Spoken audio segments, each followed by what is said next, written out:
Olá, seja bem-vindos a mais um A Casa é Sua podcast. Fique à vontade, sente-se no sofá, na sua cadeira de escritório, no seu trabalho, no ônibus, porque eu sei que muitas pessoas ouvem podcast no ônibus, no carro, que agora a gente vai ter um papo super bacana, aquele nossa conversa de quinta-feira, para falar sobre empreendedorismo, para falar sobre ideias, para falar sobre negócios, gente de verdade, coisas de verdade e negócios que dão certo, outros dão certo porque a gente corrige a rota. Hoje o meu convidado, ele tem uma história super bacana, uma história de mudanças, e vocês já devem ter percebido que eu adoro trazer esse perfil de convidado, que ele é de uma área, ele trabalha em outra, ele vai para outra, porque o empreendedor, o investidor, ele é isso. Ele não tem estabilidade, né? Tem uma frase que eu ouço muitas vezes, que é a estabilidade não existe nos negócios. E para isso a gente trouxe o Carlos Lopes, ele é arquiteto de formação, mas eu vou deixar para que ele se apresente e fale mais para você sobre ele. Conte isso de você para nós, Carlos. Seja bem-vindo, obrigado pela tua presença, por você dedicar normalmente é uma hora aqui do teu tempo, de conteúdo gratuito e tenho certeza, muito conhecimento. Uhum. Obrigado, Edri, obrigado mesmo. É muita satisfação, é uma satisfação enorme por ter me convidado, né? O convite já é um convite antigo e o podcast, parabéns, está indo super bem, né? Com aí uma visualização enorme. Agradeço o tempo de todo mundo para escutar um pouco da minha história. Cada um tem uma trajetória, uma linha de vida. Bom, eu sou arquiteto de formação, me formei aqui na Universidade Federal de Santa Catarina no ano 2000.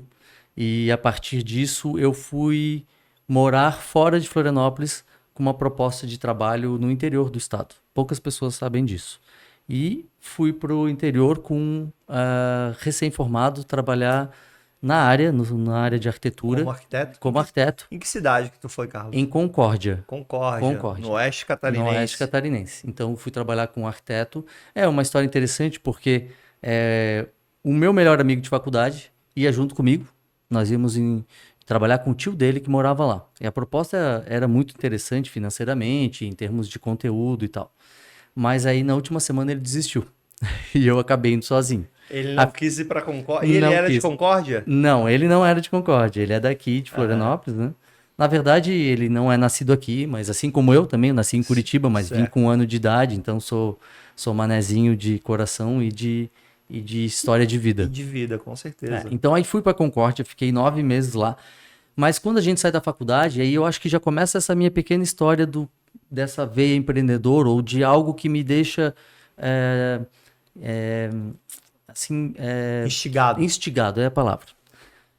Quando eu fui para Concórdia, eu levava todas as informações porque era uma cidade que estava um pouco mais desconectada. Na época a gente não tinha internet ainda funcionando bem, não era uma Claro, coisa que estava full, não tinha smartphone. claro. Então, os conceitos eu levava para os clientes e era sempre muito inovador.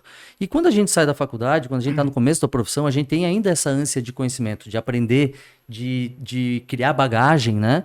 Não só de mostrar um pouco do trabalho, mas obviamente de criar esse conteúdo forte para tu poder ter uma essência, né, de projeto com uma linha forte, com uma linha de traço, né, que seja consistente. E lá eu não sentia isso. Então lá eu sentia que eu passava o conteúdo, mas eu não conseguia absorver o conteúdo necessário para um começo de carreira. Você só transmitia informação e conhecimento, mas não voltava. Não é que eu não voltava.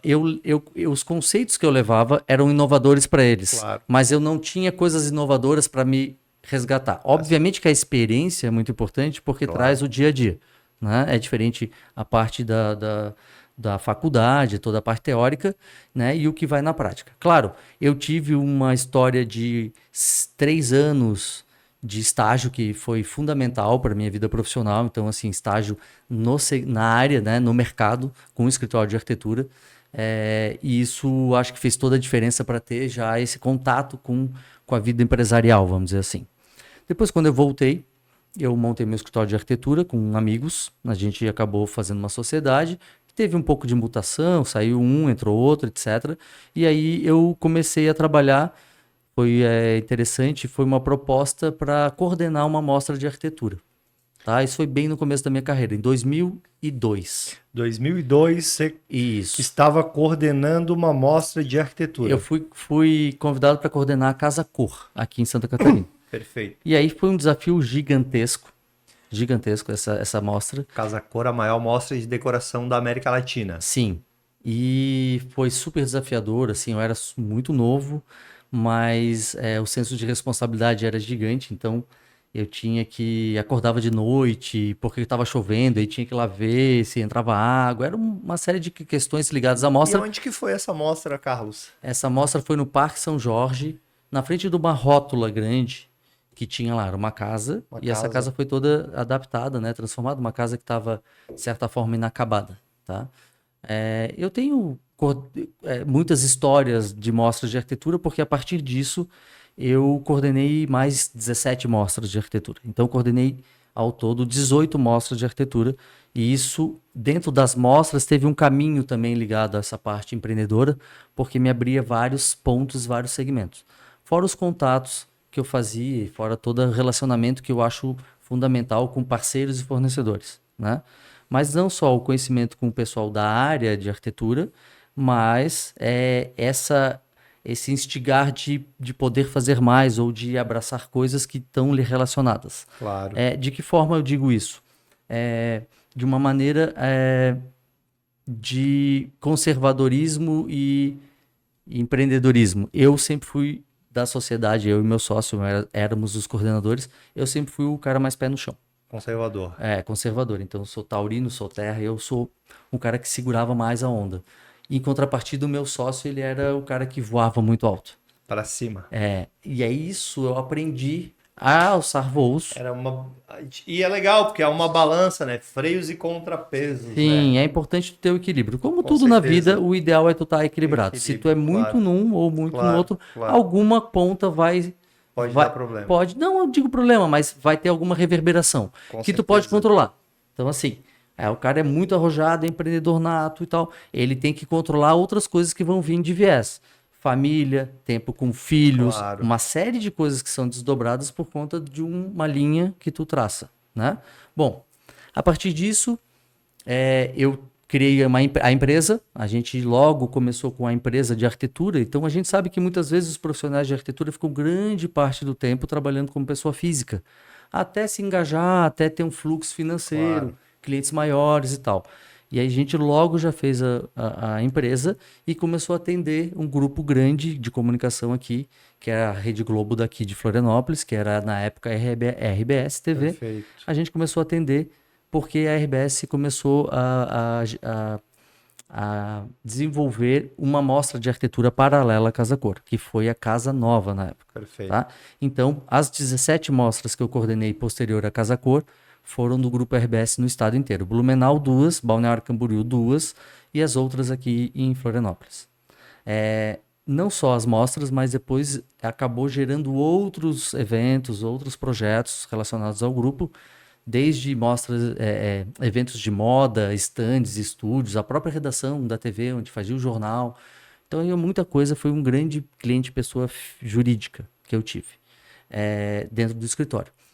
Bom, todo esse cenário de trabalho e de arquitetura foi muito ligado ao meu início de carreira, né? Depois eu tive outros desdobramentos, e aí tem histórias que são conectadas ao nascimento do meu filho, a coisas que são de introspectivas e momentos meus de, vamos dizer assim, de reflexão, né? Até que eu saio daqui numa época de crise, em 2015 para 2016, 2016, a crise lá fora foi em 2015, aqui em 2016, mais ou menos, mas como eu trabalhava com esse grupo grande, teve um corte, né? Essa crise chegou um pouco mais cedo para mim. Então, o grupo, quando foi vendido aqui, que era o meu grande cliente, pessoa jurídica. RBS. Isso. Eles cortaram todos os eventos, então eu acabei ficando sem esses eventos. Foi quando eu parei e fui viajar. Peguei meu pai e a minha irmã e fui conhecer minhas origens, né? Meu pai é português nato, né? Ele nasceu em Carregal do Sal, uma cidade interiorana próxima ao Porto. E aí eu fui fazer uma tour na Europa com meu pai e com a minha irmã. porque nós não tínhamos não tivemos essa oportunidade anteriormente. Eu trabalhava muito, então fazia muito evento, era uma função gigantesca. Trabalhava de manhã, de tarde, de noite, montando de madrugada. E aí, quando deu essa pausa, eu parei assim, pensei, bom, vou resgatar coisas internas e vou ver uma parte fora também para buscar conhecimento. buscar conhecimento e buscar também essência, refletir. né? É Refletir. uma reflexão. Que Uma tipo de reflexão. vida que eu quero? O que eu quero daqui para frente, como vai ser. Né? Eu tinha feito, obviamente, outras viagens, né? A gente claro. viajava sempre, Mas essa parte... origens do país tem Isso. muito da colonização, né? Da onde você veio, né? Do berço, né? Eu não conheci meus avós paternos de Portugal, são meus avós, eles tiveram mais de 90 anos, eles faleceram com mais de 90 anos. Meu avô nasceu em 1899, então assim, tem coisas muito arraigadas aí, coisas bem interessantes de cultura e de energia, porque eu acredito muito nisso, na questão espiritual também. Então fui viajar com meu pai, e aí com a minha irmã, e aí depois dessa viagem eu voltei com ideias diferentes relacionadas a empreender. E aí eu vi que a gente não tem que ter um cesto só, né? Claro. Tem que ter vários cestos com ovos diferentes. Claro. Mas também estudei muito para ver o que poderia ser correlacionado ao que eu teria, digamos assim, que eu fosse confortável em avançar. Em qual tipo de negócio eu seria mais confortável em avançar. Porque proposta sempre a gente tem, né? Um monte de proposta de negócio aqui e acolá. Claro. E foi muito interessante essa viagem que me despertou para algo que já envolveu o meu, vamos dizer assim, os meus investimentos na área de gastronomia. Tá? Que foi o Delfino 146. Portugal tem tudo a ver com gastronomia, né? Tudo lá. A gente come bem demais lá, né? É delicioso. E aí, obviamente, tive muitas experiências e tal. A gente também não ficou só em Portugal, a gente foi para França, foi para Irlanda. E aí, então, foi lá em Portugal, vendo tuas origens, que tu resolveu abrir o leque e ir para a parte de gastronomia. Foi lá que eu fiz essa pequena virada. Mas, ao mesmo tempo, vamos lá, isso foi 2016 que eu fui fazer a viagem. Em 2012, tem algo muito importante na minha vida. 2012 foi... Vou voltar um pouquinho antes, vou chegar um pouquinho antes. Em 2010, eu tive uma ruptura da sociedade que eu tinha na arquitetura, no escritório. Porque durante o escritório de arquitetura, o meu sócio, ele tinha um sonho de abrir uma papelaria técnica e artística. O que é uma papelaria técnica e artística? Aquela papelaria que vende produtos para pintura, desenho técnico, que ainda era muito forte ainda na faculdade, né? E era um sonho dele. Nós acabamos abrindo essa papelaria, eu, ele e a minha ex-mulher, e desenvolvemos todo um projeto, fizemos viagens, fizemos estudos e desenvolvemos um projeto exclusivo para essa papelaria, que funciona até hoje, mas não é mais nossa, tá? Com a ruptura do escritório de arquitetura, minha e dele da sociedade em 2010, a papelaria ficou com ele e eu fiquei com o escritório. Então eu comecei a me dedicar de maneira exclusiva ao escritório, mas sozinho. Em 2012, o meu filho nasce. E aí tudo muda para mim. Por que muda? Porque quando o meu filho nasceu, me bateu uma consciência muito grande do legado e da forma com que eu tenho que demonstrar para ele que a vida é. Vamos dizer assim, a relação do certo e errado, tá? Perfeito. Eu consegui visualizar isso e eu consegui entender que não existe meio certo nem meio errado. Ou é certo ou é errado. Perfeito. E a gente tem uma cultura muito, vamos dizer assim, brasileira, né? A gente vê as questões do jeitinho, a questão da fila, a questão da educação, isso tudo. Nós somos de uma geração que os trapalhões, né? Era o que a gente assistia quando era criança. Certo. Um cara passava a perna no outro e era engraçado e ele era o legal. Isso. Né? E isso tá errado. Então, assim, nós aprendemos muita coisa errada. E a nossa cultura veio de uma forma muito forte. Nossa, vamos dizer assim, os exemplos não eram bons. E aí, quando o meu filho nasce, eu falo assim, eu tenho que dar o melhor exemplo para ele, em tudo. Então, eu comecei a me policiar em tudo que tinha relacionado à minha profissão, tudo que tinha relacionado à minha pessoa. eu buscava ser o mais certo possível. Mas assim, a fundo. A ponto de parar, pegar um dinheiro para pagar um pedágio, como uma viagem que eu tive, paguei um pedágio, depois eu saí, e aí eu contei o dinheiro meio que andando e vi que o cara tinha me dado R$1 a mais. Eu parei o carro, tipo, a uns 300 metros, voltei a pé para entregar esse R$1 para ele. E aí assim, o que é R$1? Não é nada, mas é a essência. R$1, 1 milhão, é a Claro, mesma coisa. claro, Para mim não faz falta nenhuma R$1, claro, mas de repente para ele R$1 claro, de cada um que ele perde claro. faz falta. E Muito, vai né? sair dele. Imagina quantas Então, pessoas. uma coisa que veio muito da cultura do meu pai para mim e desse nascimento do meu filho é essa cadeia familiar que para mim é fundamental, assim, é entender que o certo, fazer o correto, ser o mais honesto em tudo que você faz é a verdade das coisas. Isso serve para tudo. A verdade das coisas está não só nas ações, mas está nisso aqui, ó. A gente está vendo aqui, essa Claro. madeira, ela é de lâmina de madeira, Isso. então ela tem verdade. Isso. A verdade das coisas é muito importante. E o meu pai foi um grande exemplo para mim. O meu pai uma vez foi ao banco e foi tirar um dinheiro, como ele sempre fazia todo mês. E aí ele pegou o dinheiro que ele recebeu, eu não lembro exatamente o valor, digamos, R$600. E ele pediu R$600 do caixa, ele recebeu o dinheiro, foi pro carro. No carro ele contou e viu que tinha dinheiro a mais. Ele levou lá de volta, ficou aguardando a pessoa do caixa liberar o outro cliente e falou assim, você me deu quanto? R$600, certo? E a pessoa falou, certo, era uma atendente. Ele entregou, então conta. Ela contou 3 vezes e ela falou para ele, em 17 anos que eu trabalho no banco, é a primeira vez que alguém vem me devolver um dinheiro que eu dei a mais. Algumas vezes vieram reclamar que eu dei a menos, mas é a primeira vez em 17 anos que me devolveram R$50. E isso tem que ser para tudo, mas infelizmente parece que é a exceção. Claro. Então, essa virada com o meu filho foi com relação a isso. E aí me abriu um espectro, vamos dizer assim, algo fantástico, que é uma conexão espiritual. Uma sensibilidade espiritual com relação às coisas que eu vou te dizer assim, talvez o mérito de ter buscado este correto, essa essência mais purista da coisa, talvez tenha me dado essa oportunidade, como eu digo. E aí isso muda tudo, tá? A partir. Claro.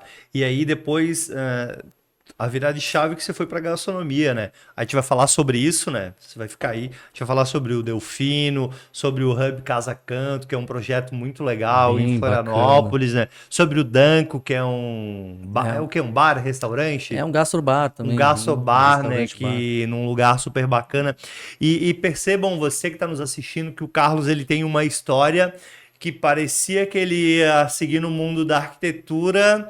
Ocorreram algumas coisas na vida dele que diversificou os investimentos e acaba em um determinado momento até estando mais focado na parte da gastronomia do que da arquitetura, né, Carlos? Em alguns períodos, sim. Nos períodos de, vamos dizer assim, de foco para a abertura dos negócios, por exemplo, o Delfino, eu comprei a parte do Delfino quando ele era só um bistrô pequeno. Né? E aí Ele não cresceu. tinha toda a parte Isso. conectada à Casa Canto, Isso. que é, vamos dizer assim, é o outro espaço, né? Sim. Então eu comprei o Delfino, mas já sabendo que eu compraria anteriormente, um ano antes. Ou seja, já tinha uma visão, que tinha uma casa do lado, que a gente vai falar bastante sobre isso, né? Isso. De como criou essa conexão, né? Exatamente, uma conexão dessa casa. E o Delfino, ele veio a partir dessa conexão. O Danco veio posteriormente, depois de uma oportunidade também para fazer um projeto novo, num outro local da cidade, que tem a similaridade... que é similar, Exatamente. mas com outro tipo de arquitetura, outro tipo de astral, outro tipo de gastronomia. Bem diferente, né? Diferente. Isso é muito legal. E agora, né, já vou aproveitar para você que já está nos ouvindo aqui, seguir o nosso canal aqui, A Casa é Sua Podcast. Manda um aviãozinho pro seu amigo que gosta de gastronomia, que quer conhecer bares e lugares legais, que a gente vai esmiuçar sobre o Delfino, sobre o Danco, sobre os projetos do Carlos. A gente vai deixar também aqui o contato do Carlos, né? Carlos Lopes, arquiteto. A gente vai deixar os contatos do Delfino, do Hub Casa Canto, do Danco. E para que a gente possa estar aqui, nós temos os nossos patrocinadores, Carlos. Agora é o momento que a gente vai fazer o nosso jabá. Com certeza. Comercial, propaganda. Fundamentais os patrocinadores. Exatamente. O primeiro e o mais importante é você. Queremos agradecer seu tempo Obrigado. por estar aqui, porque de forma gratuita e espontânea. Sem ele, a gente não teria esse conteúdo de qualidade para que você pudesse estar nos acompanhando. O segundo é a Carol Cortinas. Quem é a Carol Cortinas? A Carol Cortinas, eles falam que são uma empresa que vestem a sua casa. Então eles vestem as janelas com cortinas, persianas, eles vestem as paredes com papel de parede, eles vestem o piso com piso vinílico, rodapé. Outro dia eu dei uma enrolada ali, eles, é só piso vinílico e rodapé, não trabalham com outros tipos de piso. E se você não os conhece, a gente vai deixar o contato aqui embaixo também. Em algum momento pode ter certeza que você vai precisar do trabalho deles. Seja lá para deixar a tua janela mais bonita, seja para deixar teu quarto escuro à noite para dormir, seja para um controle de luminosidade para algum ambiente comercial, corporativo. Porque a gente sabe bem, né? A gente mora aqui, estamos falando de região litorânea, o sol ele é lindo, mas num ambiente de trabalho, se você não controlar ele, ele causa vários problemas e atrapalha bastante, né? E eles têm essa solução aí para vocês. E o outro, segundo patrocinador, que é do mesmo grupo, segundo eles, o irmão mais novo é a Carol Decor. Então a Carol Decor, segundo o pessoal, ela veio para complementar a Carol Cortinas. Então eles trabalham principalmente com tapetes. Você que é arquiteto, né, Carlos? Você sabe São meus parceiros. Isso. A Carol Decor e a Carol Isso. Cortinas são meus parceiros Isso. desde o início. Show. E elas agradecem muito por isso. Nós já montamos coisas em Curitiba, inclusive. Exatamente. Em algumas mostras de Casa Cor, né? Também, Casa Me Mostra. lembro que na Casa e Companhia que você geriu foi a primeira grande mostra. Você sabia que foi a primeira mostra da Carol Cortinas foi em 2015 a Casa Cor. Lembro. Um ambiente, mas em 2015 na Casa e Companhia, acho que foram uns 15 ambientes. Foram 18, se eu não me engano. E 30. isso. E era muita cortina. Na época o pessoal ficou até meio, mas isso gerou... Foi um começo muito legal. E aí a Carol Decor, como eu estava falando, trabalha bastante com tapetes sob medida, todos os tipos, e dificilmente você vai ter um projeto, seja um Produtos de qualidade, né? isso, que não tem um tapete. Trabalham com quadros também, né? Os quadros, eles podem ser feitos sob medida e personalizado, então tu consegue escolher a moldura, o tamanho, se tu quer ele com canvas, se tu quer ele com vidro, reflexo, não reflexo. E como você é um convidado nosso, né? A Carol Decor, ela vai te presentear com um quadro. Oh, obrigado. Não vai ser entregue aqui, porque ele é um quadro que tu vai poder escolher lá, a imagem, enfim, e o modelo. Depois a gente vai entrar em contato. Legal, bem E além dos tapetes e dos quadros, a Carol Decor, ela também trabalha com móveis soltos, mesa, sofá, cadeira, tanto da parte interna quanto da parte externa e com a parte decorativa. Atendem hotéis, construtoras, parte de área comum, né? Eles são especializados nisso. Feito a nossa propaganda, Carol Cortinas e Carol Decor e você, que é o patrocinador mais importante hoje. Não que ele patrocinou, né? Mas ele patrocinou a gente com o tempo e com o conteúdo. Obrigado. Porque se a Carol Cortinas e a Carol Decora nos ajudam com a estrutura para que a gente possa levar esse conteúdo para o ar, sem ele não teria conteúdo, né? Porque estaria eu aqui falando, sei lá, sobre coisas aleatórias. Mas, voltando na tua parte, Carlos, agora a gente vai entrar nos detalhes. Tá. Por que tu resolveu ser arquiteto? Interessante. Quando eu tinha uns 12 anos, mais ou menos, a minha tia, que hoje é arquiteta, nós somos 5 arquitetos na família, tá? Mas a minha tia, irmã da minha mãe, eu morava muito perto da casa da minha avó, e ela estava fazendo trabalho de graduação dela. E ela era arquiteta? Não, ela estava se formando na UFSC. Perfeito. E ela estava fazendo uma maquete que era maior que essa mesa aqui. Era um madeirite inteiro, era uma maquete de um museu, de um projeto muito bonito que ela fez na Ponta do Coral. Que ano isso? Eu tinha 12 anos. Bom, na década de 90 ali. Foi maquete na época era bem diferente de hoje, né? Foi em 88, se eu não me engano. Bem diferente de hoje. Foi em 1988, tá? E era maquete física, não tinha recurso virtual, a gente não tinha computador, né? Para arquitetura naquela época. E a minha tia me chamou para ajudar nessa maquete, me ensinou como pegava do projeto as escalas e fazer com isopor, com papelãozinho, com papel. E eu fiquei 4 dias, mas virei 2, 3 noites lá trabalhando, mas muito amarrado. Eu e minha irmã. E quando eu vi aquele projeto, eu vi o desenho, vi a prancheta, ela desenhando, aquilo me despertou e nunca mais saiu da minha mente nem da minha vida. Ela se formou, teve assim, se formou com 10, assim, foi um projeto super bacana e foi para a Alemanha passear e acabou ficando lá. Ela trabalhou muitos anos como arquiteta na Alemanha, em grandes escritórios de arquitetura. Mas quando ela foi a passeio e voltou, ela trouxe um kit de desenho para mim e para minha irmã. Então ela trouxe lapiseiras, todas das melhores, assim. Lapiseiras, esquadro, compasso, todo o kit para desenho ela trouxe e me deu. Perfeito. Eu tenho até hoje guardado o kit que ela me Veio da deu. Alemanha. Que veio da Alemanha. Sabe, lembra a cidade que ela morava na época? Então ela foi, depois ela morou em Düsseldorf, né? Mas ela morou em 2 cidades com 2 escritórios diferentes de arquitetura. Logo que ela se formou, quando ela voltou, ela ainda trabalhou em Blumenau, no escritório, tá? E depois ela foi para a Alemanha definitivamente. Mas foi esse start de familiar que veio. E o meu avô, ele paterno, que faleceu com 101 anos, não faz muito tempo, ele tinha esse arquiteto nato dentro dele. Então ele construía as coisas e eu via ele construindo as coisas no sítio, ele fazia treliças, ele mesmo botava a mão na massa e montava, construía, fazia tudo quanto era coisa de arquitetura, a própria casa, as plantas de época, ele participava, ele fazia e ele adorava isso. E eu sempre via o meu avô trabalhando e sempre acompanhava. Então eu acho que essas 2 coisas me trouxeram algo de despertar para a arquitetura. E a partir dali eu sempre soube que eu queria ser arquiteto. Eu fiz um vestibular para a Federal e passei no meu primeiro vestibular, então entrei na faculdade com 17 anos, muito novo, mas sabendo o que eu queria. Claro que a faculdade mostra outros cenários da arquitetura e coisas que a gente naturalmente não gosta tanto, né? Então, assim, não gostava de uma coisa, não gostava da outra, mas faz parte da vida como qualquer coisa. Claro. Né? Não tem só o bônus, a gente tem ônus e bônus. Nunca vai ter só o bônus. Seria muito fácil. Seria e muito fácil. Depois acabei me formando e, além de ter ido para a Concórdia, no meu retorno eu comecei a trabalhar com outros segmentos de arquitetura. Eu comecei a trabalhar com a parte de administração de obra, que é um dos meus fortes hoje, construir, né? Construir e gerenciar. Comecei a trabalhar com a parte de perícias judiciais.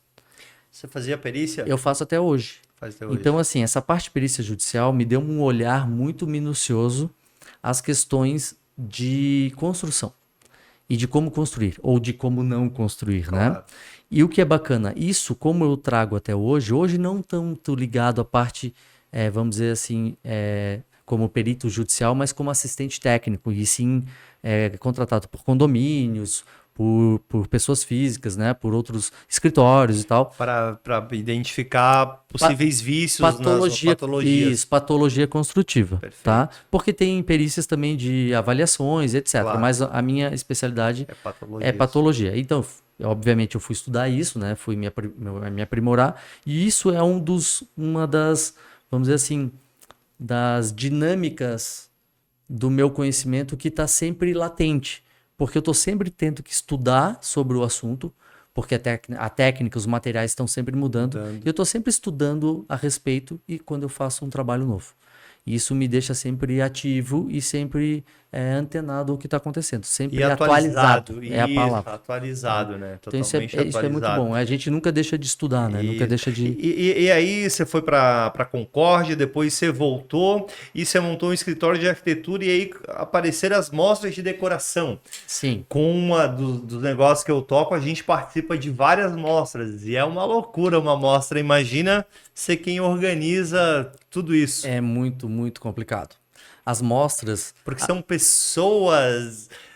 equipes, fornecedores, são os profissionais, arquitetos. Explica para, de repente, se alguém não conhece, como é que é mais ou menos uma mostra? Tem os arquitetos que fazem os ambientes, cada um tem vários fornecedores. Exatamente, assim, ó, a mostra, no caso do grupo que eu trabalhava, era um grupo que organizava a mostra foi criada por esse grupo para movimentar um jornal que existia num segmento de construção e decoração.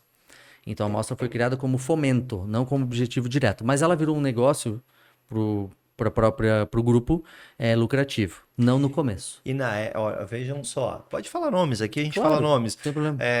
Seria o Diário Catarinense, é isso? Diário Catarinense. Famoso. E Sim. vejam como as coisas mudam, né? Você que está nos acompanhando hoje, você vai dar risada, né? Esse pessoal lia jornal. Fala para Lia eles, jornal. Carlos, que uma mostra de decoração foi criada. Eu achei sensacional isso. Para fomentar uma parte A do venda do jornal, jornal. que era o caderno da construção civil, é isso? Isso. Então, assim, Que era a só mostra, uma parte do jornal. a né? mostra tinha um rendimento, depois de ela consolidada, ela tinha um rendimento de um faturamento próprio por causa dos patrocínios e todo o fluxo de bilheteria, etc. Mas ela era muito cara de ser executada. A infraestrutura dela era muito cara. Mas o jornal fomentava, por exemplo, 15 vezes essa receita em anúncios. Então, o grande lance da mostra lá no começo era fomentar esse jornal, né? E os patrocinadores da mostra eram vinculados aos anúncios do jornal, por isso que funcionava muito bem. E o jornal era um jornal físico, né? Sim. Era um jornal físico que era uma rotina, né? Era o Que era tradicional. uma das principais publicidades da época. Era assim, os anúncios todos de venda de imóveis, era tudo muito vinculado. Já tinha internet, mas a gente não tinha essa pujança que é hoje, né? Nem Não próximo. tinha as redes sociais como Sim. eram hoje, então era tudo muito diferente. Claro que com o tempo isso foi perdendo força, até que teve uma grande virada ali 2014, 15, 16, quando teve justamente a venda, Certo. que a coisa mudou muito. E aí o cenário foi completamente consumido pelo digital, que era já a tendência natural, Claro. né? E hoje não tem mais o jornal físico. Né? Praticamente a gente não tem mais o jornal. A Rotativa, que era o espaço, o Parque Fabril deles, que fica aqui próximo, inclusive, que inclusive eu fiz reforma lá, Certo. ele já foi desativado. Né? E o Parque Fabril gigante, eles faziam outros produtos também, né? Eles faziam cadernos, faziam para outras pessoas. Bom, voltando às mostras. A parte organizacional da mostra, ela funcionava assim. Tinha os expositores, que eram os profissionais arquitetos, ou escritórios, ou profissionais liberais, ou às vezes 2 escritórios ou 2 profissionais liberais que se conectavam para poder fazer a mostra, um ambiente, né? Isso. E tinham os patrocinadores e por exemplo, as construtoras, que faziam ambientes também ligados à mostra, como exposição, mas também mostrando o seu produto. Exemplo, várias construtoras durante um período faziam um apartamento modelo dentro da própria mostra. Isso era muito interessante, porque eles criavam um apartamento todo decorado por vários profissionais, Claro. e aí as pessoas faziam essa visita e eles fomentavam a venda do imóvel, né? Claro. E funcionava muito bem, inclusive, muito bem. Então, as mostras, elas tinham esses profissionais que eram os expositores, e cada ambiente, né? Tivemos mostras já com 70 ambientes. Nós tínhamos, eles, né? Tinham vários fornecedores para todos os segmentos da construção. Então, assim, tinha a equipe de pedreiro, tinha a equipe de gesseiro, tinha a equipe de pintor, tinha a equipe de móveis, tinha a equipe de pedra, tinha a equipe de eletricista. No mínimo uns 20 ou mais, né? Cada ambiente. Depende, mas assim, alguns eram muitas equipes, tá? E algumas equipes eram também de vários ambientes. Claro. Mas assim, a gente tinha uma organização e um cuidado de controlar todas essas equipes. Era muito difícil, porque os ambientes muitas vezes eram conectados. Então, assim, às vezes o ambiente estava num time de cronograma e o outro estava atrasado. Passa por dentro. Nossa, aí A tinha... gestão de pessoas, você teve que ficar muito craque nessa craque. época. Ao mesmo tempo, com o passar do tempo, a gente viu a necessidade de ter que se envolver mais nessa gestão de pessoas. E aí vem a questão empreendedora, porque daí a gente acabou assumindo outros segmentos da mostra. Isso. E aí são vários stakeholders, né? Vamos relembrando aqui minha administração que eu fiz. E stakeholders muito diferentes, né? Você falou em donos de construtoras, é um perfil. Sim. Você falou em arquitetos, designers, outro perfil. Você falou de lojistas, empresas fornecedoras, outro perfil. Você falou de grandes indústrias que fornecem para a mostra, outro perfil. Você falou ali de prestador de serviço, o eletricista, o pedreiro, o gesseiro. e muitos perfis de pessoas diferentes, Dos né? pequenos aos E grandes. como é assim. que você conecta? Porque todo mundo, de certa forma, há uma conexão, né? Para Sim. que a roda É uma gire e funcione. engrenagem, né? É uma engrenagem difícil. Tomava mais ou menos meio ano de dedicação, muito intensiva, porque nós fazíamos o planejamento de toda essa montagem. Então a gente criava o cronograma, fazia o planejamento de lançamento. Muitas vezes era dentro de um empreendimento que estava sendo lançado, exemplo, o Hotel Majestic, que a gente fez, É. que foi a mostra que teve uma das maiores visitações e foi um grande boom, porque o hotel estava sendo construído e a gente teve que ajustar o cronograma do hotel junto com o nosso cronograma para poder fazer uma mostra que também demonstrasse e mostrasse, né, uma parte do hotel. Um andar do hotel foi todo executado com quartos de hotel, um diferente do outro, porque cada um era um profissional, mas fazendo parte de uma área comum também do próprio hotel, foi muito difícil. Então era assim, a gente tinha que fazer toda uma preparação, e aí entra essa parte. Chegou um momento que eu e o meu sócio, a nossa empresa, coordenava todo esse grupo de profissionais, de montagem, mas ao mesmo tempo a gente começou também a ter a necessidade de controlar os fornecedores que faziam a infraestrutura prévia. Então, Claro. o meu escritório fazia a construção das paredes divisórias, fazia a instalação elétrica de cada ambiente, de todo o conjunto, toda a parte, depois a gente chegou a coordenar também as equipes de segurança, as equipes de recepcionista, porque o fluxo era muito, muito intenso e a parte de comunicação tinha que ser muito assertiva. E tudo tinha que ter muito dentro do time, senão a gente perdia. Os conflitos eram Muito. enormes, enormes. Conflitos entre arquitetos, Isso. conflitos entre equipes. Isso. Então tinha que controlar tudo, o controle de materiais, o controle de horário, era tudo regrado. Isso dava muito, muito trabalho. Muito mais stakeholders do que eu contei, né? Eu Muito. deixei alguns. Já vamos aproveitar aqui que, pô, você que de repente trabalha na área de arquitetura e tem vontade de participar de uma mostra de decoração, a gente está conversando aqui com o Carlos, que coordenou 17, 18 mostras. 18 mostras. Já aproveita ali para seguir o nosso canal, mandar o aviãozinho ali pro teu amigo, se você gostou do conteúdo, para ele ver, rever isso aí, porque você tem muito para aprender. E aí tinha todo esse evento, e isso provavelmente junto ainda tinha um escritório de arquitetura, né? Sim, Com projetos. projetos de clientes. Obviamente, a gente, como estava no segmento de interiores, porque é mostra de decoração, Aham. a gente começou a trabalhar muito nesse Focar na segmento área de de interiores. interiores. Mas Haver ainda, uma sinergia, né? sim, mas a gente fazia arquitetura também, casas, né?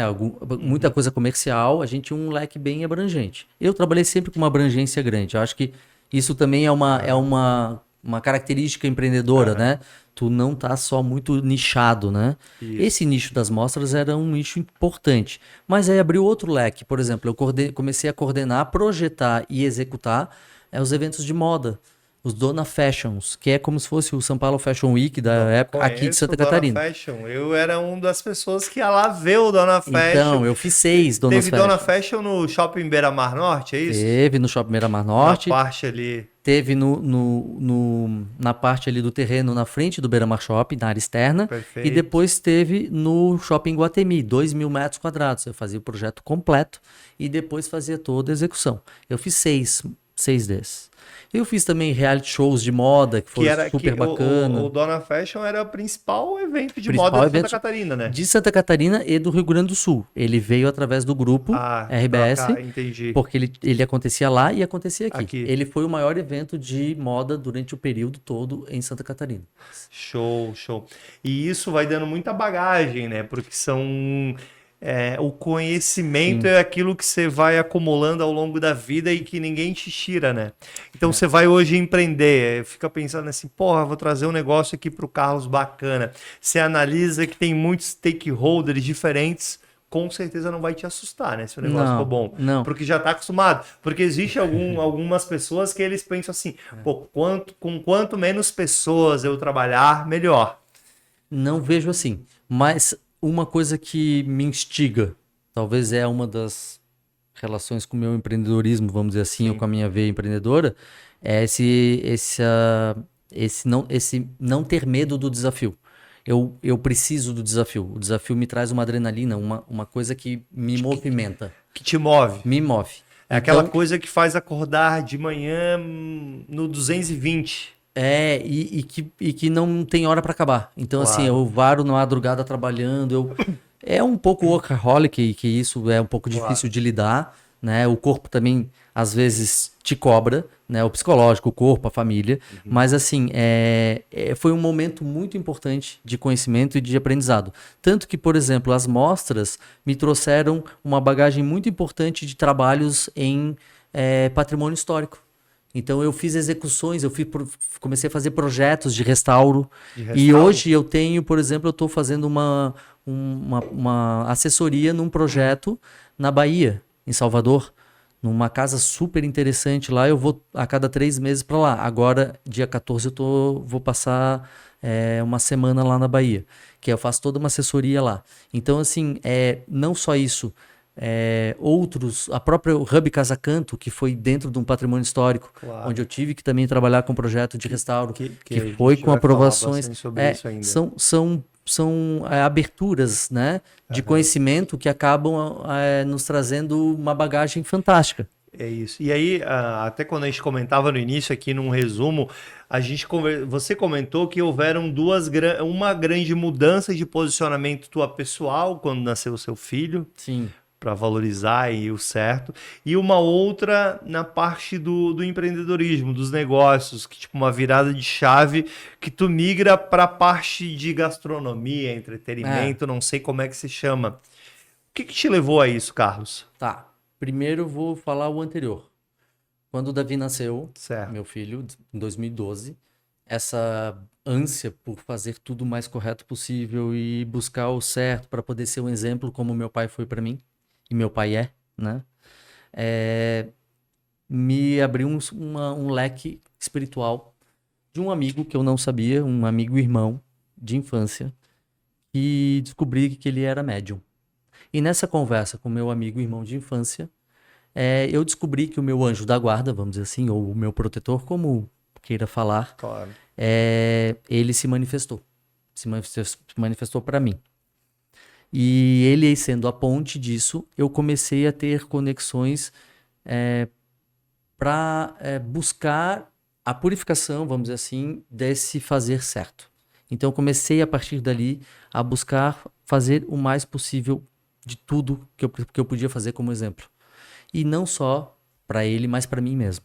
Aí eu comecei a entender, né, questões da vida que se eu não sou feliz, como vou ensinar meu filho a ser feliz, ou como eu vou demonstrar para ele o que é felicidade. Ele precisa entender, precisa buscar o seu objetivo de vida, o seu ideal, né? O que a gente está aqui para fazer, né? Qual é a nossa missão, Claro. né? Então, assim, isso tudo mudou demais para mim. E aí eu comecei a pensar fora do meu métier, fora do meu nicho, fora do meu mundo só de arquitetura, e comecei, a partir, inclusive, da viagem com meu pai, a imaginar outros cenários. E um dos cenários foi um convite para comprar a parte de um sócio, do Delfino, Certo. e aí eu entrei para esse ramo de gastronomia, que me trouxe outras aberturas, me trouxe outros clientes, me trouxe um cenário diferente relacionado à cultura, relacionado às artes, relacionado a um trabalho coletivo. Comecei a entender, e aí também faltou uma coisa importante, após a minha separação de sociedade, quando meu filho estava nascendo, 2012, 11, 12, eu comecei a me envolver muito com a Associação de Escritórios de Arquitetura. Então eu comecei a participar de trabalhos e de discussões coletivas, onde a gente percebia que essa relação cooperativa e principalmente colaborativa tinha muito ganho. Então a troca de informações era espetacular. E aí eu comecei a trabalhar num grupo de trabalho da ASBEA, Associação Brasileira de Escritórios de Arquitetura, né? Acabei virando vice-presidente por convite e depois assumi a presidência durante um período de 2 anos. Infelizmente, peguei a pandemia no meu segundo ano, que foi bem complexa, né? Não só em termos da própria associação, porque tudo em 2020 foi muito difícil, mas algo particular e pessoal para mim. Eu fiquei doente nesse período, eu tive uma grande mudança também, foi vamos dizer assim, um ponto de reflexão grande, mas ao mesmo tempo de dificuldade. 2020 foi tudo muito difícil para mim. tive muitas mudanças em 2020. Meu pai quase faleceu, tive problemas pessoais gravíssimos, tive questões societárias muito difíceis também e que me deixaram ausente. Eu tive pânico nesse período, então foi um período que eu tive a experiência de sofrer algo psicologicamente e algo que de alguma forma imobiliza para as coisas. Então, assim, imaginar que eu tinha uma dinâmica tão grande, eu fazia 1000 coisas ao mesmo tempo, ainda faço, né? E aí eu passei por um período de estagnação e eu nunca imaginei isso. E as pessoas também, né? As pessoas que me conheciam e que me conhecem, sabendo do meu histórico, de como eu trabalhava, me vendo de uma forma mais impotente. Ficaram surpresas. Sim, Como isso foi teve no muita meu caso. reverberação. Eu tive. Reverberou bem complicadamente para mim. Eu tive, assim, obviamente, foi um período que eu vou te dizer, aprendi muito. Foi um dos anos que eu mais aprendi sobre mim mesmo. E isso é importante porque muitas vezes, quando tá tudo indo bem, a gente vai seguindo um É caminho. mais fácil, né? Mas na dor a gente aprende muito mais. Muito mais e muito mais rápido. Exatamente. Então teve um aprendizado muito grande, pessoal, do que não fazer, né? E de que forma. Não fazer. E de que forma a gente deve lidar com algumas coisas. Foi um aprendizado muito importante, mas foi muito sofrido. E a partir deste 2020, pós-2020, então 2021, eu comecei a me reinventar em algumas coisas também. E me dediquei muito à parte dos negócios de gastronomia no período das montagens. Porque o Delfino, né? O Delfino era um bar, restaurante. O Delfino começou como um café. Como um café. Eu não era sócio, Sim. né? Mas obviamente conheci os proprietários, os sócios. Sim. Eu participei de uma parte da montagem dele por vou dar um auxílio aí e tal, fui lá ver. Um dos sócios ofereceu a parte para mim. E aí, numa negociação de 6 meses, foi demorado, porque os outros sócios também tinham que concordar, eu acabei comprando a parte desse sócio que saiu e paguei uma parte para os outros 2 sócios, que são meus sócios até hoje, para poder entrar na sociedade. Por quê? Porque durante esse processo, paralelamente, vinha acontecendo um movimento para ocupar essa casa da esquina, que era ao lado, que é vizinha do... Que era a antiga videoteca. E era do lado do prédio do Delfino. Isso, o prédio onde hoje é o Delfino é o primeiro prédio de lofts de Santa Catarina, chamado Floripa Loft Juarez Machado. E esse prédio foi construído numa parte do terreno dessa casa de esquina. O projeto original dessa casa de esquina, poucas pessoas sabem, mas era um projeto para ser um bistrô, um restaurante. Um bistrô conectado ao prédio. Só que ela foi fechada, essa conexão foi interrompida, quando o negócio virou a videoteca. E tinha um proprietário, é uma matrícula separada. A casa é um imóvel separado do prédio. Então a casa, ela virou videoteca. Com, obviamente, o passar do tempo, a videoteca foi extinta pela internet, pela tecnologia, exatamente. Netflix. Exatamente, os streamings vieram e aí eles até tentaram fazer uma coisa com gastronomia também. Tinha um Cine Burger que acontecia no porão, eles tinham uma cozinha profissional no porão e mandavam um hambúrguer. Então, quando você ia lá pegar um filme, podia comprar um hambúrguer também, ou entrega e tal. E aí, essa casa de esquina, ela estava abandonada. Ela estava invadida por moradores de rua, estava depredada, botaram fogo no deck, abriram ela, uma série de problemas. E ela foi oferecida pro meu sócio na época, o Abreu, que também é arquiteto, o Abreu Júnior. Perfeito. Ela foi oferecida pelo proprietário antigo para fazer alguma coisa na casa. O Abreu me chamou, falou: Carlos, vamos fazer alguma coisa na casa? Eu falei: vamos, eu topo o desafio, né? Vamos fazer como se fosse algo conceitual, mas ligado à arquitetura, ligado ao métier que a gente tinha. O Abreu, ele era o curador das mostras de arquitetura da RBS. Então o Abreu fez uma parceria comigo durante muitos anos. Eu era coordenador, junto com o meu sócio, o João, e o Abreu era o curador.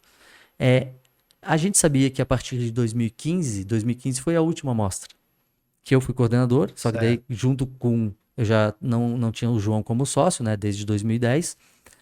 Eu fiz junto com a PSF, o Mário e o Ricardo, foram coordenadores da mostra junto comigo, e o Gabriel, que trabalhava comigo. Nós fizemos a curadoria da última mostra Casa e Cia. tá? Onde onde você colocou, Isso. onde a Carol Cortinas colocou muitas cortinas. Exatamente. Tá? E a partir dali, eu e o Abreu começamos a pensar a casa. A casa foi vendida e o projeto parou. Só que depois a casa foi retomada, os proprietários novos quiseram retomar o projeto e um dia, depois de uns 2 meses, eu cheguei aí numa reunião do Delfino e quando eu chego lá, um deles era meu primo, o dono da casa. E o outro, descobri depois, que era filho de um grande amigo do meu sogro, já falecido. Hein? Mas essas coincidências, né, que hoje eu não acredito em coincidências, mas vamos dizer coincidências, fizeram com que a gente conseguisse construir esse cenário da Casa Canto Certo. como um coletivo de arquitetos. Então chamamos 15 escritórios de arquitetura, incluindo o meu e o do Abreu, para fazer um projeto coletivo dessa casa, que era uma casa colaborativa. Nesse tempo eu trouxe a Asbeia como sede também na casa, que era super importante. Então a Asbeia teve a sede da associação dentro da Casa Canto. O meu escritório de arquitetura foi na Casa Canto. Tinha um coworking de arquitetura e tinha uma hospedagem. Uma hospedagem e a parte de baixo que é um porão. Virou o porão, que é a parte de entretenimento. Aí tem os shows, a parte, vamos dizer assim, cultural, né? Vamos dizer, e a parte musical é o porão.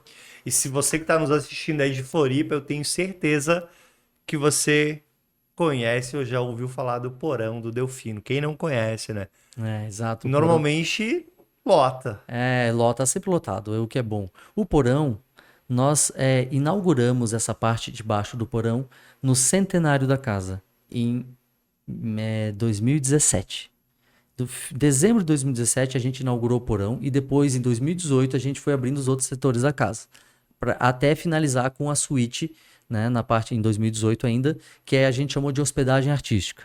Né? Lá em cima, essa suíte, a gente hospedava os artistas que vêm de fora, mas hoje a gente faz também uma experiência pelo Airbnb e tal. O pessoal pode locar a casa, locar a parte de cima. É super interessante, é muito lindo. Assim, o projeto de cima conta com vários profissionais. Eu não vou lembrar de todos, mas assim, são muitos profissionais renomados do estado que foram chamados, tá? Eu posso até falar aqui alguns, porque eu acho que é super importante. Vamos lá, então. Claro. Juliana Pipe, Marcelo Salum, Blasi Bahia, Arlon Fernandes, Marina Dalume, Marquete Bonetti, Metro Quadrado, J8, que é a Juliana Castro, Jobim, Pimon, vamos lá, eu sempre esqueço, mas vamos lá. Grandes escritórios de arquitetura de Santa Catarina, de Santa Catarina. Não só de Florianópolis. Isso, Nardi Ventura, a Aline Edwards, a parte de acústica. Vamos ver que eu estou esquecendo. São 15, tá? São 15. Mas aí, de repente, eu boto ali depois no descritivo ali para tu ter. No descritivo para lembrar para todo mundo. E eu tive a oportunidade, eu conheço a parte de cima. A Carol Cortinas, ela forneceu algumas coisas para lá, tapete, roupa de cama e tal. As persianas. Isso, as persianas, as cortinas, isso. E ficou muito legal. E o porão também é muito legal. É um dos lugares mais bacanas que eu já fui em Florianópolis, porque ele é histórico, né? Uma casa centenária. Ele tem a pegada arquitetônica, né? Porque foi feito por uma junção de várias pessoas também, o projeto, né? E várias empresas fornecedoras participam lá. Sim. Ele é cultural, porque, tipo, tu percebe a arte. Ele é entretenimento, né? Ele é gastronômico, porque tem um bar, tem comida. É muito legal. Sim, a parte da Casa Canto, ela é fomentada também com vários tipos de eventos de arte. Por exemplo, a gente já teve a gente está tendo uma exposição agora lá, tá? Muito ligada ao Abreu, que traz essa parte de curadoria dessas mostras, vamos dizer. A gente já teve coisas relacionadas à moda, já tivemos coisas relacionadas a objetos de design, a parte de pintura, escultura. Então, assim, acontecem muitas coisas relacionadas à casa que movimentam ela. Ela é um hub, ela é uma... tanto que o Instagram dela é Hub Casa Canto, porque ele é um hub de cultura, de arquitetura, de arte, de moda. Conexões que se encontram ali, é um entroncamento de conexões. E a parte do porão foi um projeto super interessante, porque O porão, como era uma casa centenária, né, uma casa muito antiga, que já tinha sido restaurada, quando a gente chegou no porão, o porão era como eu falei, era uma cozinha e era tudo de subdividido, era tudo branco, era cerâmica branca e tal, e era um espaço que não era mais original, já tinha sido escavado para ficar com o pé direito maior, e aí tinham 7 pilares lá dentro, que eles estavam fazendo reforço na estrutura e ficavam no meio do espaço. E aí, com um projeto de engenharia, um engenheiro parceiro, o Coutinho, fez um projeto para a gente em parceria e eu executei a obra lá, junto com uma serralheria parceira também. A gente fez a remoção de 7 pilares sem afetar em nada da estrutura da casa e fazendo reforços de aço nas estruturas de madeira e nos pontos onde a gente tinha Para que pudesse ficar aberto como é para hoje, poder, né? exatamente, para deixar o original, mais original possível, mantendo só os pilares centrais de tijolos originais maciços que estão lá, né? E a gente removeu tudo que era plastificado, forro de PVC, cerâmica, a gente tirou tudo que era o antigo e criou uma atmosfera mais conceitual, onde a gente tem lá um piso de cimento queimado, tem uma bancada de pedra natural retroiluminada da SCA, por exemplo, do Michael. A gente tem 65 empresas parceiras dessa casa, E que ficou muito auxiliaram legal, em tudo, sim. E sabe? foi muito, muito, muito legal um projeto. A gente vai deixar para que você está nos assistindo, a gente vai deixar aqui o Instagram do Delfino e da Casa Canto. Bacana. E é muito legal. Tem muitas histórias para contar, mas aí se eu for entrar no detalhe, a gente fica só falando dela. Exatamente. Eu falo demais, inclusive. E sobre o Danco? Depois veio o O Danco. Danco, então, pelo Delfino, né? Vamos dizer, essa exposição e toda essa experiência com relação ao Delfino, eu brinco que era o meu terceiro tempo, né? Eu trabalhava com arquitetura, né, de manhã e de tarde e tal, e à noite eu estava sempre no Delfino. Então saía de lá muito tarde, o começo sempre foi muito puxado, ao mesmo tempo que na montagem e a minha dedicação foi muito maior à empresa, à gastronomia, tanto Sim. do Delfino quanto do Danco, do que ao escritório. Hoje eu estou voltando novamente a focar no escritório com vários projetos, com a parte de perícia, eu estou trabalhando intensivamente, e a construção. Mas nesses períodos de montagem, nesses períodos que geralmente levam um pouco mais, leva anos, né? Claro. 3 anos, a função era muito grande. Nessa junção, vamos dizer assim, nessa exposição que eu tinha do Danco, do Delfino e da experiência que eu tive lá da bagagem, eu fui convidado por outra empresa, outro tipo de negócio similar, o pessoal do Jazzin, no Beira-Mar Shopping, a criar um novo cenário de gastronomia lá no Passeio Primavera, que a gente denominou Danco. E aí foi um processo também lá bem demorado, né? Até por conta de algumas problemáticas que aconteceram na obra lá. Por que o nome Danco? O nome Danco Boa veio... pergunta. Boa pergunta. O nome Danco foi o seguinte, o meu sócio do Danco é o Eduardo Vicari. Tá? O Eduardo Vicari é aquele cara que eu falei lá atrás, que ia para Concórdia comigo. Ele era o meu melhor amigo da faculdade. Interessante. Era o meu primeiro amigo da faculdade. Ele não foi para Concórdia. Ele é arquiteto certo. de formação, mas ele não seguiu arquitetura como profissão e ele seguiu a música, né?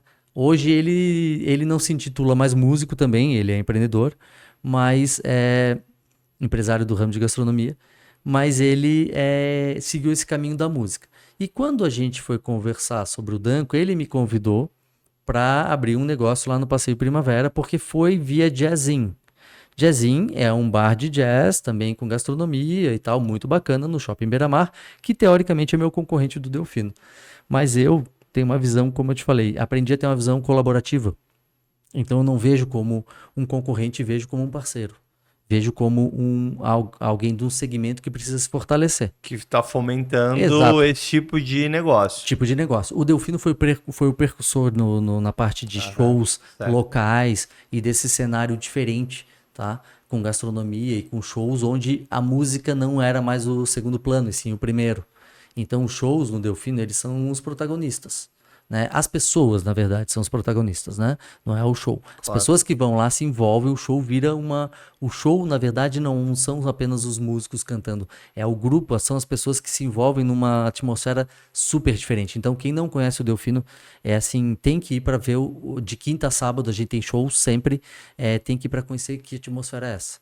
É muito interessante. A gente tem desde música clássica com piano e violino a samba de raiz, a pop, a rock. Assim, é super eclético e com músicos muito renomados que a gente tem em Santa Catarina, coisa que pouca gente sabia. Eu lembro que eu presenciei, eu não conhecia ela, um show da Flora Cruz. Flora Cruz. Se você estiver nos ouvindo, pô, eu achei sensacional. E depois eu voltei em uns 2 ou 3 shows da Flora Cruz. A Flora, ela começou ali no Delfino. O Delfino foi, digamos, um dos palcos da Flora.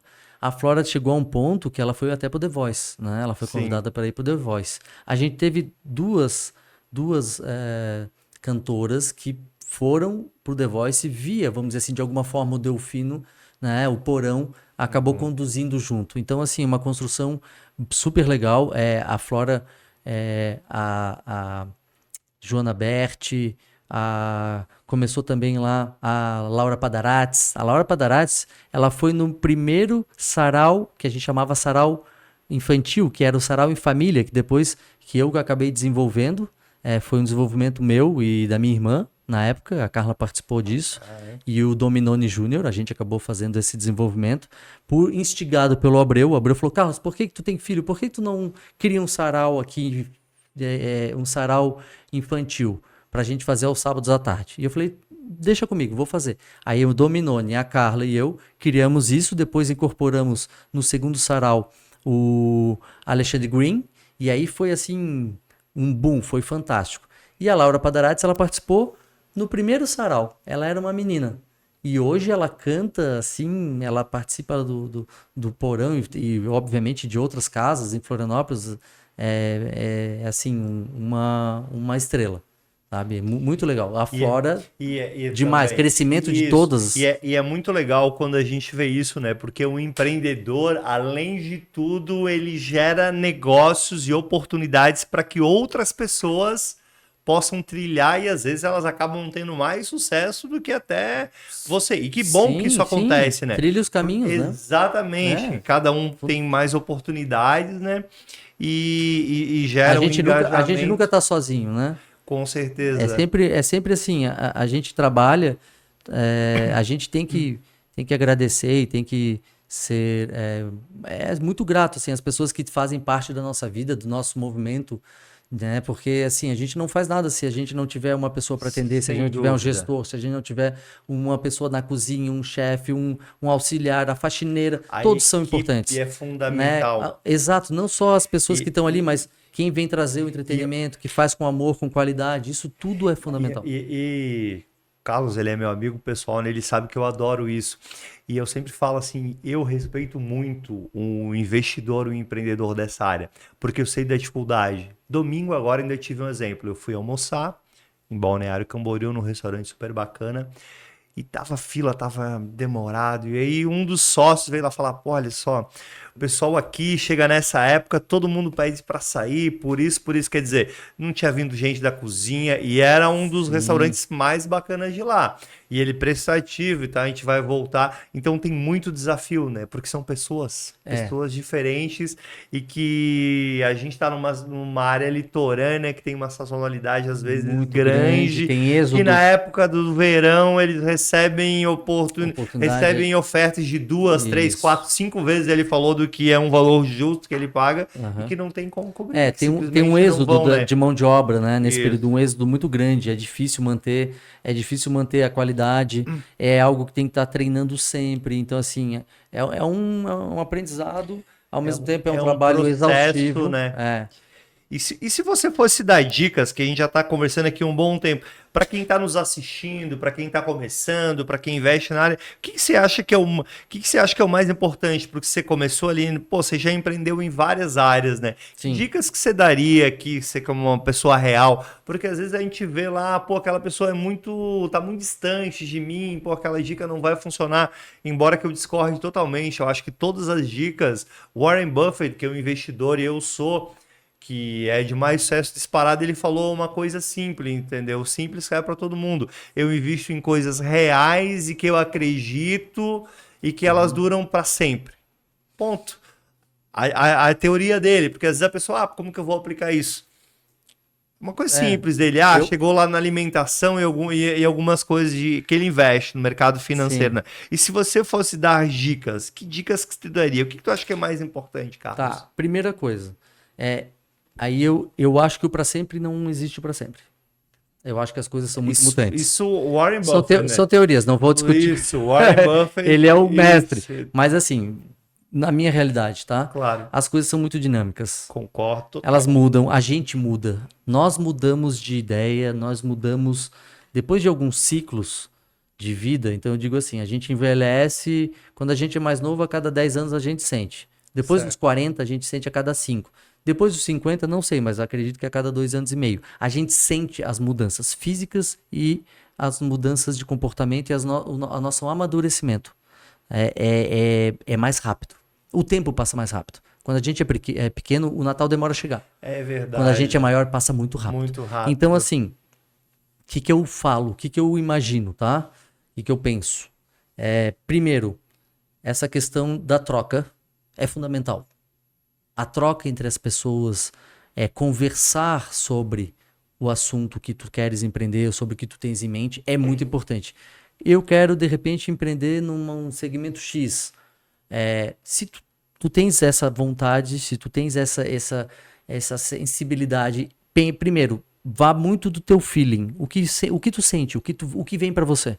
O que vem pra você é intuitivo, é espiritual, de alguma forma a energia vai te mostrar, tá? Então, escuta muito o que tu pensa, a tua mente. Não se influencie pelas pessoas externas que ficam te falando coisas. Ah, não vai dar certo, não vai dar certo. Ah, não faz. Ah, faz isso, faz isso. Não. Vá conversar com as pessoas que são do meio e aí pensa nessa questão colaborativa, certo? A colaboratividade traz crescimento. Existe um ditado, na verdade é uma parábola chinesa, onde diz assim, isso eu ouvi, tá? Eu não lembro exatamente quem foi, bom, não vem ao caso agora, mas assim, dois chineses vêm numa estrada, um de encontro ao outro, cada um traz um pão embaixo do braço. Quando eles se encontram, eles trocam o pão. Cada um deles sai com um pão, certo? Certo. Agora vem dois chineses com uma ideia, cada um tem uma ideia. E eles se encontram, eles trocam as ideias. Cada um deles sai com duas ideias. Só que eu digo além. Quando você encontra duas ideias juntas, você cria uma terceira, que é muito melhor que a primeira ou a segunda. Então, assim, ó, é exponencial. E isso é conhecimento. Então, primeira coisa, busque o conhecimento para fazer. Segundo, se você já tem um ramo, se você já tem um negócio, se você já tem uma expertise, na dúvida, invista na sua expertise, no seu negócio, no que você sabe fazer. Porque você trilhar caminhos novos é muito mais exaustivo, é muito mais demorado e tem muito mais risco, certo? Com certeza. Então, são duas coisas importantes que eu acho que todo empreendedor deve ter como foco. Outra coisa, que vai daquela questão do certo e errado. Primeiro, não existe meio certo nem meio errado. Ah, não existe robô meio robô, não existe meio furtou, não existe meio... Não existe. Claro. Ou tá certo ou tá errado. Busque o certo. Busque sempre o certo. Sempre a verdade e sempre a transparência. Vai resolver sempre melhor. Se você ocultar, se você esconder, se você tentar passar pano, isso vem à tona uma hora e é muito mais complicado. Então, a verdade errou. sempre aparece. Exato, errou. Todo mundo erra. Admita. Errou. Admita, tente resolver, tente consertar e faça o melhor possível e seja humilde. Certo? Certo. Não confunda uma coisa importante, muito importante, está dentro desse certo e errado. Não confunda ser subversivo no empreendedorismo. Existe até um livro, Empreendedorismo para Subversivos. Tá? Não confunda ser subversivo. O que é subversivo? É não seguir regras com não ser honesto, não ser justo, Totalmente não ser diferente, correto. né? Totalmente. Mas há uma grande mistura nisso. Porque assim, uma coisa é você ser inovador. e não ir pelo caminho tradicional ou buscar coisas que vão trazer inovação. Inovação é uma Claro. palavra super, super abrangente. Claro. Agora, subverter algo que vá passar por cima de conceitos básicos, né, como idoneidade, como caráter, honestidade, sim. etc. Não há possível. Então, assim, ó, não existe para mim aquela coisa, vamos dizer assim, o business acima de tudo, ou Concordo. faço o que for possível e passo por cima, não tem escrúpulos, não. Tem que ser correto, tem que ser certo, tem que trabalhar nessa linha positiva. E tem Quando como você ser feito correto. Claro, quando certo? você faz a coisa certa, você ganha a coisa certa, você recebe o bem. E É dura isso. muito mais. Então, mais ou menos isso. Sensacional. Quero agradecer aqui o Carlos pela presença. Obrigado. Tenho certeza que se você acompanhou toda a nossa conversa e teve conteúdo de excelente qualidade. A gente vai deixar aqui os contatos do Carlos Lopes, do Delfino, do Hub Casa Canto, do Danco, para que você possa conhecer. Lembrando que toda quinta-feira sempre a gente tem conteúdo novo de excelente qualidade às 20 horas. Agradecer de novo, Carlos. Se quiser deixar a palavra final. Claro, imagina, pô, uma satisfação, como eu falei, fico muito grato pelo convite.